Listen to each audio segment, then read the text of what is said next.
तो आज हम जानेंगे RBI reserve bank of India के बारे में। तो रिजर्व बैंक ऑफ इंडिया, जिसको हम शॉर्ट फॉर्म में आरबीआई के नाम से जानते हैं और हिंदी में भारतीय रिजर्व बैंक के नाम से जानते हैं, इसका जो इस्टेब्लिश हुआ था, स्थापित हुआ था, वो 1 अप्रैल 1935 मतलब कि 1 अप्रैल 1935 में, आज से 86 ईयर एगो मतलब कि आज से 86 साल पहले इसका स्थापित, ये मतलब कि आरबीआई जो संस्था है ये स्थापित हुई थी। आरबीआई का नेशनल, क्योंकि उस समय हमारा देश आज़ाद नहीं होता 1935 में, तो आरबीआई नेशनलाइज ऑन 1 जनवरी 1949 मतलब कि 1 जनवरी 1949 को उसका राष्ट्रीयकरण किया गया। ठीक है, मतलब कि राष्ट्रीयकरण किया गया जब आज़ाद होने के बाद। आरबीआई की स्थापना पहले हो चुकी थी आज़ाद होने से पहले, और आरबीआई को जो राष्ट्रीयकरण किया गया, राष्ट्रीय संस्था बनाई गई, उसको कब बनाया गया? 1 जनवरी 1949 में। आरबीआई का रोल क्या होता है हमारी अर्थव्यवस्था में? ठीक है, आरबीआई का रोल हमारे उसमें क्या होता है कि आरबीआई इशू करती है करेंसी को। ठीक है, आरबीआई इशू ऑफ करेंसी। ठीक है, आरबीआई क्या करती है? Issue of currency. ठीक है, करेंसी इशू करती है, जो नोट्स होते हैं हमारे, ठीक है, चाहे वो 2000 रुपीज़ का नोट्स हो, ठीक है, चाहे वो 500 का रुपीज़ का नोट्स हो, क्योंकि अब तो यही चल रहे हैं। ठीक है, 5000 वो 500 का, और चाहे वो हमारा 100 रुपीज़ नोट हो, सब कौन इशू करता है? आरबीआई इशू करती है। उसके बाद दूसरा, ओवरसीइंग मॉनेटरी पॉलिसी, मौद्रिक जो हमारी नीतियां होती हैं सरकार की, उनके ऊपर नजर रखता है कौन? आरबीआई। आरबीआई क्या करता है? मॉनिटर करता है। ठीक है, या मतलब कि नजर रखता है कि इनके ऊपर monetary policy of the government की जो मौद्रिक नीतियां होती हैं, पैसों को लेकर के नीतियां होती हैं, उनके ऊपर नजर रखता है। जैसे कि बैंक रेट क्या होगा, ठीक है, बैंक रेट मतलब है कि जो इंटरेस्ट है बैंक वो कितना चार्ज करेगी लोगों से। ठीक है, इन पर भी नज़र रखता है। ठीक है, कि मतलब क्या, कोई बैंक से लोन ले रहा है कोई आदमी, ठीक है, तो उसके ऊपर बैंक कितना चार्ज करेगी। एजुकेशन लोन है तो कितना चार्ज करेगी इंटरेस्ट, ठीक है, या फार्मिंग लोन है तो कितना चार्ज करेगी। तो इस प्रकार से क्या करता है कि जो मॉनेटरी पॉलिसी होती है उनके ऊपर नज़र रखता है। दूसरा है मैनेजिंग फॉरेन एक्सचेंज। ठीक है, मैनेजिंग फॉरेन एक्सचेंज, जो फॉरेन एक्सचेंज होता है, विदेशी विनिमय होता है, डॉलर हो गया हमारा, ठीक है, डॉलर, रूबल जो भी होते हैं, ठीक है, इनके ऊपर क्या रखता है कि उनको मैनेज करके रखता है। फॉरेन एक्सचेंज मतलब होता है विदेशी रुपया।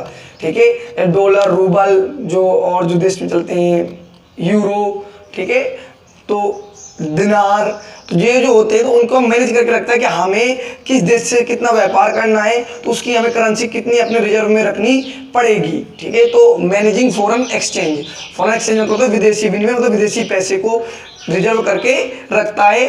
ठीक है, मैनेज करके रखता है। Working as a bank for government. ठीक है, working as a bank for government, सरकार के लिए एक बैंक का काम करता है। अगर सरकार को कोई पैसे चाहिए होता है, सरकार अपना पैसा कहाँ रखती है? आरबीआई के पास। ठीक है, सरकार गवर्नमेंट अपना पैसा कहाँ रखती है? आरबीआई के पास रखती है। और जब उसे पैसा चाहिए होता है किसी काम के लिए तो कहाँ से लेती है? आरबीआई से। बैंक, सरकार को लोन चाहिए कहाँ से लेगा? आरबीआई से। ठीक है, तो सरकार के लिए एक बैंक का काम करती है कौन? आरबीआई संस्था।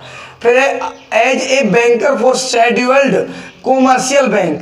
शेड्यूल्ड जो कॉमर्शियल बैंक है, जो हमारे छोटे छोटे बैंक है, जैसे एचडीएफसी हो गया, ठीक है, एचडीएफसी, ठीक है, बड़ौदा बैंक हो गया, एक्सिस बैंक हो गया, इन सबका खाता, इन सबका अकाउंट कहाँ ओपन होता है? आरबीआई के पास। ठीक है, कॉमर्शियल बैंक में आते हैं HDFC, Axis, Kotak Mahindra bank, इन सबका अपना अकाउंट कहाँ ओपन होता है, कहाँ खुला होता है? आरबीआई के पास। ठीक है, आरबीआई क्या करता है? कंट्रोल करता है इनको, और इनके बैंकर का काम भी करता है। ठीक है, ये भी लिख सकते हैं साथ में कि RBI control the commercial bank. ठीक है, ये लिख सकते हैं आरबीआई कंट्रोल द या रेगुलेट द कॉमर्शियल बैंक।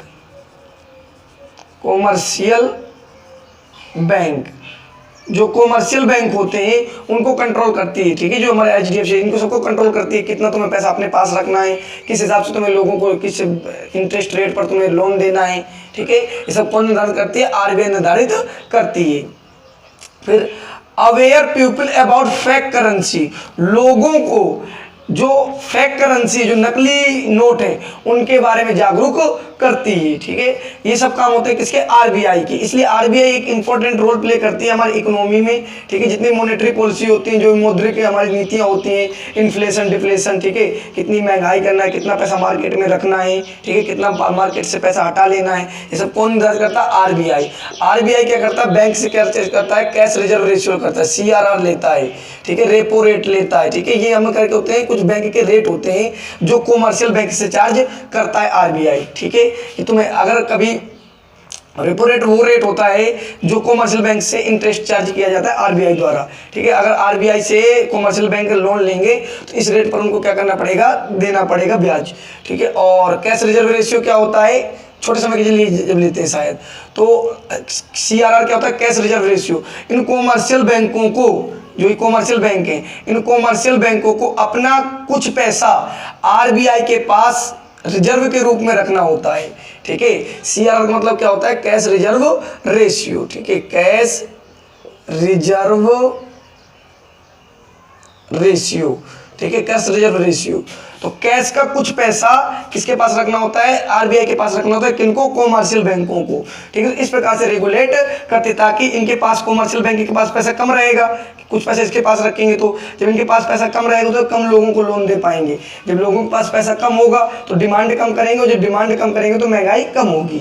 ठीक है, इस प्रकार से क्या करते हैं, महंगाई को भी आरबीआई क्या करती है, थोड़ा बहुत कंट्रोल करती है। ठीक है, तो आई होप मेरा वीडियो आपके लिए हेल्पफुल होता होगा। हमसे जुड़ने के लिए मेरे चैनल को सब्सक्राइब करें। Thank you.